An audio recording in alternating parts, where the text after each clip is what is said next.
बिस्मिल्लाहिर्रहमानिर्रहीम। अस्सलाम वालेकुम नाज़रीन। स्टोरी कॉर्नर कहानी घर में आपको खुशामदीद कहा जाता है और आज मैं आपको पुरसरार हवेली की खौफनाक कहानी सुनाने वाली हूँ जिसने वहाँ पर रहने वाले रिहायशियों की ज़िंदगी को मुकम्मल तौर पर बदल दिया। कहानी स्टार्ट करने से पहले अगर आप मेरे चैनल पर न्यू हैं तो जल्दी से मेरे चैनल को सब्सक्राइब कर लें ताकि अच्छी अच्छी कहानियाँ आपको सुनने को मिल सकें। तो चलिए कहानी स्टार्ट करते हैं। आजकल वरीशा बड़ी खुश थी। किराए के मकान से जान छुटने वाली थी। जब भी मालिक मकान घर खाली करने को कहते थे उसकी जान पर बंद आती थी। अपने भाई और अब्बू को किराए के मकान के लिए ख्वार होता देखकर ऐसे दुख होता था और उसे भाई की इस आदत से बड़ी चिढ़ थी कि वो हर काम को बड़ा लाइट लेता था। तुम आखिर मकान खाली करने से चिढ़ती क्यों हो? वरीशा की सूरती शक्ल देखकर उसे छेड़ने में मजा आता था। भाई अगर आपको सामान समेट कर दूसरे घर में से जाना पड़े तो पता लग जाए। वो जलकर बोली, बहना सामान तो मैं और अब्बू समेटते हैं, तुमने घर में इतराज के अलावा और क्या करती हो? अरमान ने हंसकर उसे छेड़ा और वरीशा के तन बदन में आग लग गई। ट्रक में बढ़कर सामान ले जाने और घर में सेट करने में जमीनों आसमान का फर्क है। मैं तो तंग आ गई हूँ रोज रोज की इस शिफ्टिंग से। अम्मी अब्बू से कहे ना अपना घर खरीद लें, कब तक हम खाना बदोशों या उठाई गिरोह की तरह जिंदगी गुजारेंगे? परेशान तो वरीशा के अब्बू प्रोफेसर जिशान और उसकी अम्मी आयला खतून भी कुछ कम ना थी। मालिक मकान के नखरे, फिर हर साल किराया बढ़ाने का मुतालबा, उसके अलावा आए दिन की तब्दीली से फर्नीचर की चोलें भी हिल जाती थी और निशानात अलग पड़ जाते थे। अब तो उन्होंने भी संजीदगी से घर लेने का सोच लिया था, मगर उनकी महदूद आमदनी, बच्चों की पढ़ाई और फिर मकानों की कीमतें भी आसमानों पर पहुंची हुई थी। हाउस बिल्डिंग से लोन भी रिश्वत दिए बगैर नहीं मिलता था। उन्होंने हमेशा हक हलाल कमाया और बच्चों को खिलाया। अब इस उम्र में अपनी आफत खराब करने से उन्हें डर लगता था। फिर शो में किस्मत हाउस बिल्डिंग में उनके एक शागिर्द की पोस्टिंग हो गई और यूं उन्हें बगैर किसी रिश्वत के लोन मिल गया और बहुत सोच विचार के बाद उन्होंने एहसन आबाद में एक 300 गज का प्लाट खरीद लिया जो शहर से दूर और वीरान होने की वजह से निस्बतन सस्ता और उनकी रेंज में था। शुरू में तो वरीशा और आयला इस इलाके की वीरानी देखकर बड़ी घबराई। अब्बू ये जगह तो बड़ी होलनाक है और फिर शहर से इतनी दूर मैं कॉलेज कैसे जाऊंगी? वरीशा भी ऐसी की तालिबा थी और अरमान सीए कर रहा था। बेटा कराची की आबादी बहुत तेजी से बढ़ रही है, यहाँ रोजगार के मौका ज्यादा है, इसलिए हर सूबे के लोग यहाँ आकर आबाद हो रहे हैं। मुझे तो हैरत होती है इन लोगों पर जो आने वालों पर एतराज करते हैं। क्या अपने ही मुल्क में एक सूबे से दूसरे सूबे में जाने के लिए वीजा लेना पड़ेगा? क्या हम रोजगार के लिए दूसरे ममालिक नहीं चले जाते? ये तो फिर अपना ही मुल्क है। और बेटा जब तक हमारा घर तैयार होगा और बहुत से घर बन जाएंगे। और वाकई प्रोफेसर जिशान का अंदाजा बिल्कुल सही था। 6 माह बाद घर मुकम्मल होने पर उन्होंने शिफ्टिंग की तो काफी घर बन चुके थे, सिर्फ उनके आसपास के प्लाट खाली थे। घर देखकर वरीशा खुशी से बेहाल हो गई। घर बेहद खूबसूरत था, खास तौर पर छोटा सा सरसब्ज लॉन, 3 बेडरूम और अटैच बाथरूम पर मुश्तमिल इस घर में हर वो सहूलत मौजूद थी जिसका वरीशा ख्वाब देखा करती थी। हर कमरे में अलमारियां, अमेरिकन किचन के साथ छोटा सा लेकिन स्टाइलिश सा ड्राइंग रूम जिसके साथ बाथरूम भी था। वरीशा खुशी से अब्बू से लिपट गई। थैंक यू अब्बू, इतने खूबसूरत घर का तो मैंने कभी सोचा भी ना था। अच्छा, क्या जो नहीं सोचा? इस घर पे सिर्फ मेरा और अम्मी अब्बू का हक है। तुम किस खेत की मूली हो? अरमान ने हंसकर कहा तो वरीशा को पतंगे लग गए। आप यूं ही चलते हैं, देखना मैं अपना कमरा किस खूबसूरती से सजाऊंगी। वो अकड़ कर बोली, सिर्फ नाम का कमरा होगा तुम्हारा, क्योंकि कुछ अरसे बाद हम तुम्हें इस घर से निकाल देंगे। इंतजार कर रहे हैं इस शख्स का जो इस मुसीबत को अपने घर ले जाएगा। अरमान ने फिर उसे छेड़ा और वरीशा इसको मारने दौड़ी, लेकिन प्रोफेसर जिशान बीच में आ गए। भाई अरमान मत छेड़ा करो हमारी चहेती बुलबुल को, ये तो इस घर की रौनक और रहमत है। उसकी रुखसती के बाद भी वो कमरा उसी के नाम अलाट रहेगा। वरीशा ने जुबान चढ़ाते हुए खुद को बाप की बाहों में छुपा लिया। कई दिन तो घर की सेटिंग में निकल गए। फिर वरीशा को तन्हाई सताने लगी। घर के सुनाटे और वीरानी से दिल घबराने लगा। हालांकि काफी घर आबाद थे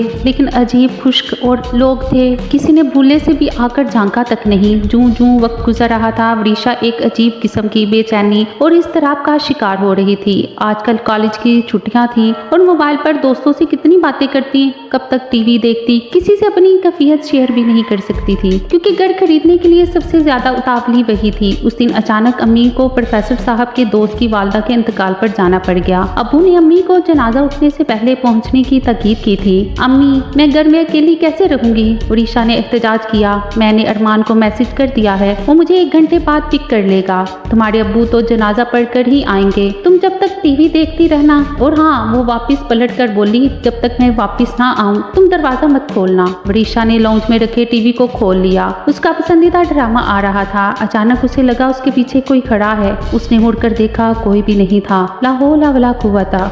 उसको अपनी बुज़दिली पर हंसी आ गई। अचानक किसी का भारी हाथ उसके कंधे पर आ धरा। उसकी चीख निकल गई। वो घबरा कर खड़ी हो गई। कोई नहीं था। उसका दिल धड़क धड़क कर रहा था, पसलियां तोड़कर बाहर आ जाएगा। उसने घूमकर पूरे घर का जायजा लिया। वो फिर घबरा कर आयतल कुर्सी पढ़ने लगी। उसको सर्दी महसूस हो रही थी। नवंबर का महीना था और खुले इलाके की वजह से फिजा में खनकी सी पैदा हो गई थी। उसने टीवी बंद किया और काफी बनाने किचन की तरफ बढ़ी, जो अमेरिकन स्टाइल में खुला हुआ था और काउंटर के साथ 2 कुर्सियां रखी हुई थी, जिस पर अक्सर दोनों माँ बेटी दोपहर को खाना खाया करती थी। अभी उसने सोचा ही था कि काफी फेंटने की आवाजें आने लगी। उसकी हैरत से आंखें फटी की फटी रह गई। तैयार कॉफी काउंटर पर रखी थी और वो घबरा कर अपने कमरे में बंद हो गई और मोबाइल पर अरमान से बात करने की कोशिश करने लगी, मगर शायद सिग्नल्स का प्रॉब्लम था। वो चीख चीख कर रोने लगी। अचानक किसी ने उसके मुंह पर हाथ रख दिया। फिर उसे अपना होश नहीं था। आंख खुली तो अपने बिस्तर पर थी और बाहर से अम्मी और भाई की बातों की आवाज आ रही थी।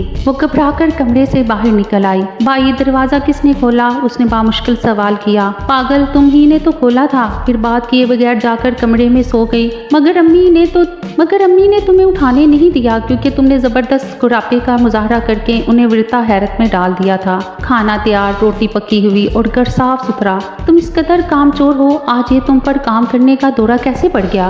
अरमान के लहजे में शरारत थी। मत तंग करो मेरी बेटी को, इस कदर काम किया है, थक कर सो गई होगी। आयला ने प्यार से कहा तो वो सोच में पड़ गई। कैसे बताऊं उन्हें कि मैंने तो कोई काम नहीं किया, और फिर बता भी दिया तो क्या फायदा होगा? कर्ज उधार लेकर ये घर बनाया है, क्या उसे छोड़ना होगा? शायद मैंने ख्वाब देखा हो, लेकिन क्या मैंने ख्वाब में खाना पकाया था? आयला और जिशान हैरान थे। वरीशा, जो नमाज पढ़ने की आदी ना थी, आजकल बगैर कहे नमाज के साथ साथ तलावते कुरान पाक भी कर रही थी। दोनों ही बहुत खुश थे और दुआ गो भी के BSc करते ही उसकी शादी हो जाए। मगर परेशानी ये थी कि लोग रिश्ते के लिए कहते ज़रूर थे, लेकिन एहसन आबाद आने के लिए कोई तैयार ना होता था। अब तो प्रोफेसर साहिब को शहर से बाहर घर बनाने पर मलाल होने लगा। घर खरीदने से पहले उन्हें घर वालों की और लोगों की राय को अहमियत देना चाहिए थी, या कम से कम इतना ही करते कि इस्तिखारा ही ले लेते। हालांकि उनकी आदत थी किराए का घर लेने से पहले इस्तिखारा ज़रूर करते थे, ताकि अल्लाह की रज़ा शामिल हो जाए। मगर जाने किस तरह इस अहम काम के वक्त वो इस्तिखारा करना भूल गए और अब पछता रहे थे। प्रोफेसर जिशान ने वरीशा की तन्हाई के ख्याल से उसके कमरे के लिए बीवी की मुखालबत के बावजूद छोटा टीवी दिया था, ताकि वो अपने कमरे में सुकून से देख सके, क्योंकि जिस किस्म के खुले डटे ड्रामे और प्रोग्राम आते थे, उन्हें खुद भी बच्चों के खास तौर पर बेटी के साथ बैठकर देखने में शर्म आती थी। रात नींद न आने पर जब वरीशा ने टीवी खोला तो उस पर कोई डरावनी मूवी आ रही थी। उसने खौफजदा होकर टीवी बंद करना चाहा तो वो जाम हो गया। उसको लगा हर आंख उसको घूर रही है, हर चेहरा उस पर टिका है। एक जिगर पाश और हौसला शिकन नज़ारा उसके सामने था। खौफ से उसका अपना चेहरा सुर्ख हो गया, हाथ पांव मफलूज और गला खुश्क। इसकी किक्की बंध गई। एक ढांचे जैसी चीज जिसके बड़े बड़े दांत आगे की तरफ निकले हुए थे, आंखों की जगह खाली गड़े झांक रहे थे और चीथड़ों जैसे कपड़ों से लटकते हुए हाथ जमीन को छू रहे थे। वो लर्जा, वो घबरा कर जोर से चीखने लगी। उसकी चीखें सुनकर सब उनके कमरे में आ गए।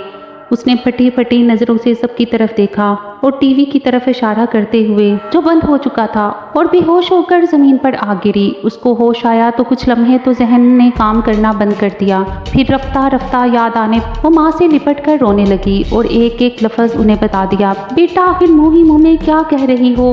अरे तुम्हारी आवाजें क्यों नहीं निकल रही? अम्मी, अब्बू और भाई हैरत से उसे देख रहे थे और उसकी समझ में कुछ नहीं आ रहा था कि आखिर वो इसकी बात सुन क्यों नहीं रहे, समझ क्यों नहीं रहे। अम्मी उसको गले लगाकर बुरी तरह रोने लगी।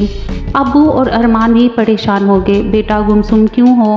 बताओ तो सही, क्या तुमने कोई भयानक ख्वाब देखा था? अब वरीशा परेशान होकर सोच रही थी, आखिर मेरी बात सब लोग समझ क्यों नहीं रहे। अम्मी, वरीशा को आराम करने दें, शायद ख्वाब में डर गई है। आप उसे अपने कमरे में ले जाएं, अरमान ने संजीदगी से कहा और गहरी सोच में डूब गया। अम्मी, मैं रोज़ाना आपके कमरे में सो जाया करूं। शाम में उसने डरते डरते अम्मी से पूछा, क्या हो गया वरीशा, बिल्कुल ही बच्चा बन गई हो। ये देर तक जागने का नतीजा है। मैं तो पहले ही तुम्हारे कमरे में टीवी रखने के खिलाफ थी, मगर तुम्हारे भाई और अब्बा के आके मेरी कहाँ चलती है। अब सारी रात जागती हो और सुबह मुश्किल से उठती हो। वरीशा ने एक मरतबा फिर जुबान खोलने की कोशिश की, लेकिन जुबान पर तो जैसे ताले पड़ गए। वो माँ से लिपट कर रोने लगी। अम्मी, ये घर बेच दें। उसने हिम्मत करके कहा, पागल हो गई हो, किस कदर मेहनत मुशक्कत से ये घर बना है। तुम्हारे अब्बू का खून पसीना शामिल है उसकी बुनियादों में। मैं भी एक दीवार में कील भी ठोकूं तो वो कहते हैं मेरे दिल को तकलीफ होती है। इश्क है उन्हें इस घर से, और फिर वैसे भी आजकल वो बेहद परेशान है। जिनसे कर्ज लिया था उनके तकाजे शुरू हो गए। बस हैरत तो तुम्हारे अब्बू को अपने उन दोस्तों पर है जो दामकुन हर मौका पर उनके साथ थे, यानी जिन पर भरोसा था वही पत्ते हवा देने लगे। अम्मी ने ठंडी सांस भरी और कमरे से बाहर निकल गई। वरीशा सोच में पड़ गई, क्या इस घर में असेब का असर है या मैंने कोई डरावना ख्वाब देखा है। आखिर सब भी तो इसी घर में रहते हैं।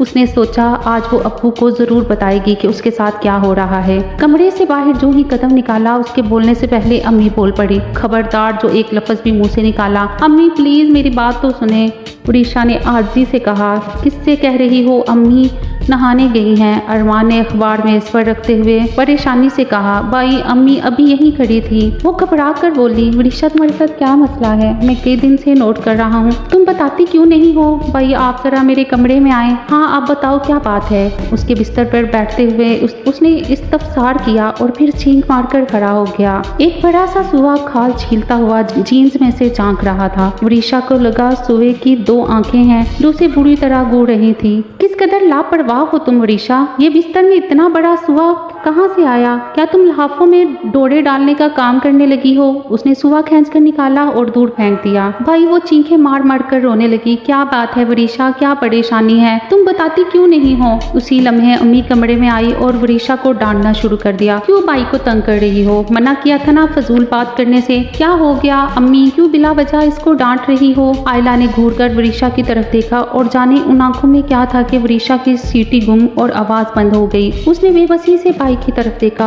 और सर झुका लिया। परेशान ना हो, मैं अभी अम्मी से बात करता हूँ। बिला वजह तुम्हें डांटती रहती हैं। अम्मी आपको क्या हो गया है, क्यों वरीशा के पीछे पड़ी रहती हैं। बिला वजह उसको डांट दिया। अरमान माँ से बिगड़ कर बोला, अकलौती बहन है मेरी और मुझे बेहद अजीज है। पागल हो गए हो, मैं क्यों डांटूंगी। वरीशा, मैं तो अभी अभी नहा कर निकली हूँ। अरमान को अच्छा नहीं लगा कि माँ के इस गलत बयानी पर उन्हें टोके। उस दिन तो हद हो गई। उसने मुंह पर साबुन लगाकर नल खोला तो हवा निकलनी शुरू हो गई बजाय पानी के। उसने जोर जोर से अम्मी को पुकारना शुरू कर दिया। अम्मी मोटर चला दें, पानी नहीं आ रहा। आंखों में मिर्चें लगने लगी थी। उसने जूं ही तौलिए से मुंह पोंछा, उसकी चीख निकल गई। एक भयानक चेहरा उसके सामने था। वो गिरती पड़ती अम्मी के कमरे की तरफ दौड़ी। आयला बेगम ने वरीशा को घूर कर देखा। उनके चेहरे का जाविया बिगड़ गया था और आंखों से कहर बरस रहा था। वरीशा घबरा कर घर से बाहर निकल आई और गेट पर ही बैठ गई और भाई और अब्बू को देखकर जान में जान आई। क्या तरीका है ये, घर के बाहर क्यों बैठी हो। अरमान ने डांटना शुरू किया तो वो जवाब दिए बगैर अंदर की तरफ बढ़ गई। सामने ही अम्मी खड़ी थी। कहाँ चली गई थी तुम बेटा, मैं कब से आवाजें दे रही हूँ। उसने मुंह खोलना चाहा मगर माँ की कहर आलूद निगाहों ने उसकी बोलती बंद कर दी। अब्बू, मुझे वरीशा की बड़ी फिक्र है, पता नहीं क्यों हर वक्त डरी डरी रहती है। पूछो तो कुछ बताती भी नहीं। पता नहीं उसके साथ क्या मसला है। तन्हाई में अरमान ने बाप के सामने अपने खदशे का इजहार किया और प्रोफेसर साहिब सोच में पड़ गए। तुम ठीक कह रहे हो, महसूस तो मैं भी कर रहा हूँ। पर में सफेद बिल्ली को देखकर वरीशा की आंखें चमक उठी। उसको बिल्लियाँ बड़ी पसंद थी। उसने बिल्ली को गोद में उठा लिया।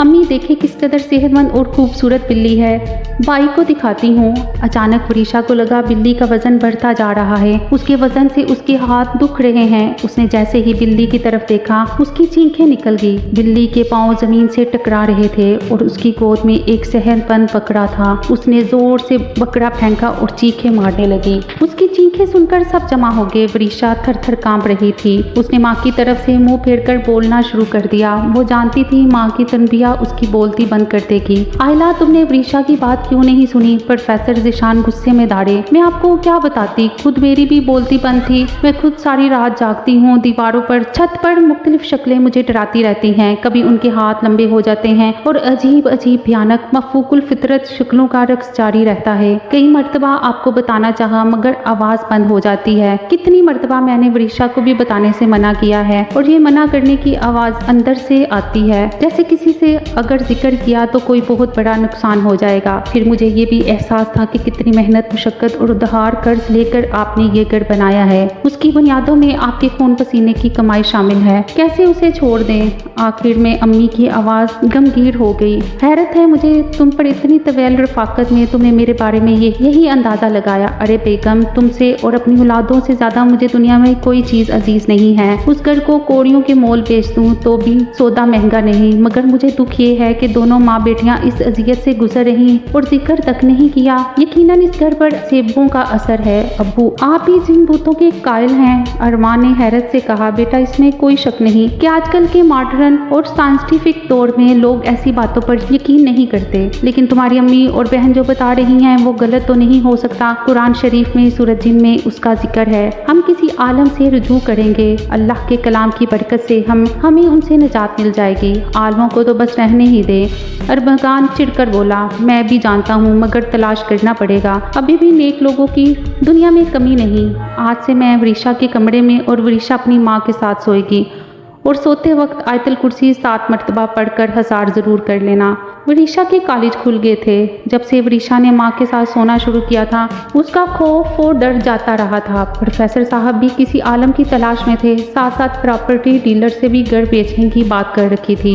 जब अपने घर में सुकून से रहने की आदत हो गई थी, इसलिए सब परेशान थे कि किराए के घर में कैसे रहेंगे, क्योंकि जितनी कीमत घर की लग रही थी उसमें तो 120 गज का घर भी नहीं आ रहा था। आजकल सब पुरसुकून थे और तमाम बातें अपने वहम समझकर सब कुछ भूल चुके थे। मगर प्रोफेसर साहब ने अपनी मुहिम जारी रखी थी। उन्होंने सोच लिया था कि अगर घर बिक ना सका तो किराए पर दे देंगे और शहर में किराए पर घर ले लेंगे। यूं भी आजकल वरीशा की शादी के लिए सख्त परेशान थे। अव्वल तो कोई ढंग का रिश्ता मिलता ही नहीं था। अगर कोई लड़की देखने की ख्वाहिश करता भी तो एहसन आबाद का नाम सुनकर माजरत कर लेता। इसलिए अब वो भी ऐसे वीरान इलाके में घर बनाकर पछता रहे थे। उस दिन वो घर पहुंचकर बैल बजाने ही वाले थे कि एक बुजुर्ग को अपनी तरफ बढ़ते पाया। अस्सलाम वालेकुम। उन्होंने शाइस्तगी से सलाम किया। प्रोफेसर उनके ज़ाहरी हुलिये से मुतासिर हो गए। आप प्रोफेसर ज़ीशान हैं? उन्होंने धीमे लहजे में पूछा।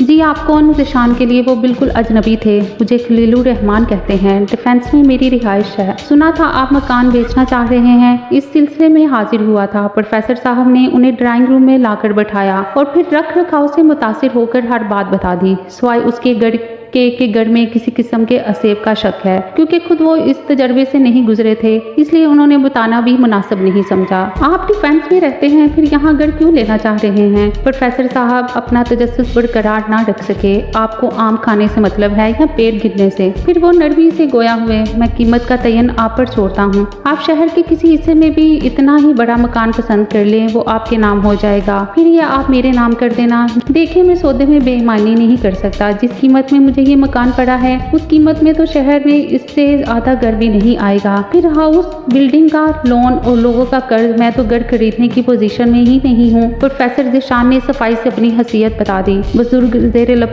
मुस्कुराए और संजीदगी से गोया हुए, आपको कुछ बताने की जरूरत नहीं है। मैं आपके बारे में सब जानता हूँ। आप जल्द से जल्द मकान पसंद कर लें। मैं 1 हफ्ते बाद आकर आपसे मिलूंगा। और हाँ, वो जाते जाते पलट कर बोले, अभी इस डील के बारे में किसी को बताइएगा नहीं। प्रोफेसर को हैरान और परेशान छोड़कर खलीलुर रहमान जा चुके थे और ज़ीशान साहब हैरत में डूबे सोच रहे थे, क्या ये गैप की मदद है? प्रोफेसर ज़ीशान ने घर वालों को ये कहकर मुतमिन कर दिया कि किसी एजेंट ने गाहक भेजा था। फिर उन्होंने घर देखना शुरू किया। उन्हें हमेशा से KDA ऑफिसर सोसाइटी बेहद पसंद थी। उनके 2-3 दोस्त भी वहाँ रिहाइश पजीर थे। शहर के वस्त में साफ सुथरा इलाका। उन्हें एक बंगला बेहद पसंद आया।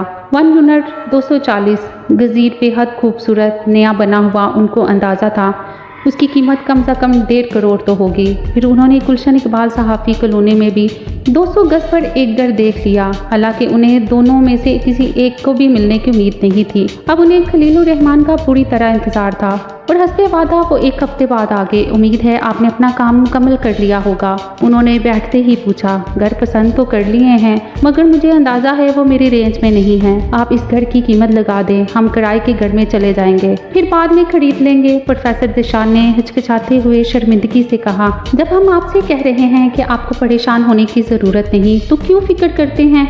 खलीलुर रहमान ने उनका हाथ पकड़ा और अपनी गाड़ी में बैठाकर शहर का रुख किया।